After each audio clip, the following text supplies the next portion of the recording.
Well, hi everyone. For my devotional today, I want to take just a couple minutes to read a brief passage from a book and then comment on it briefly. So this book is called Forgiveness and Hope. You can see it right there, hopefully. And it's by Rachel Esterlide. And in her book, Forgiveness and Hope, she says this: "In setting us free from sin, Christ set us free from this most devastating sin of them all, the moralism and legalism we so often substitute for the Christian faith, directing it now against ourselves in unbelief, directing it now against another in hypocrisy. Justification by faith is the church's conviction, more often declared than believed, that Christ did not come into the world to condemn the world, but that the world through him might be saved. This conviction requires a teacher, preacher, and parent to be sensitive to the needs of others, listening to their distress, seeking the source of their grief.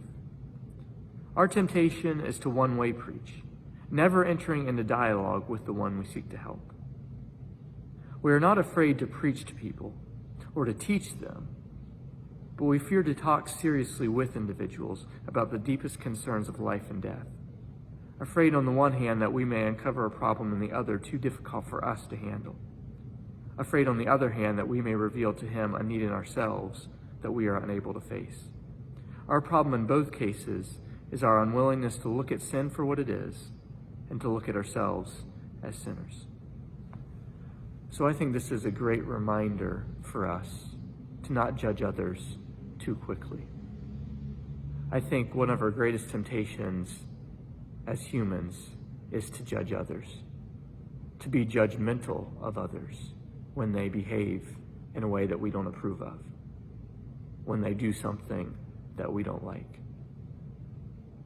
But what we need to remember is that our faith teaches us not to be quick to judge others, but instead to listen to them, to hear their story.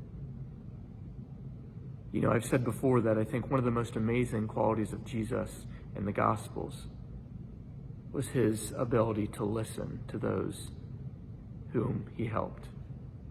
If you look at those that he helped, so many of them were those that other people wanted to write off, people that others didn't want to talk to, let alone listen to.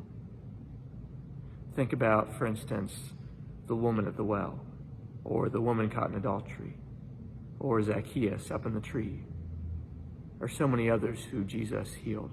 Other people didn't want to listen to them. They didn't want to take time for them. But Jesus instead went and spent time with them. He listened to them. He heard their stories. He didn't judge them.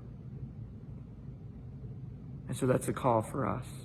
If we want to walk in the footsteps of Jesus, we need to be people who listen first instead of judging. Scripture says, "Judge not, lest you be judged." So I invite you to put that into practice, to think about how you can do that more in your life. How can you be a more Christ-like listener before judging other people? You know, that doesn't mean that suddenly we're going to just accept everyone's behavior and think that everyone is right no matter what they're doing.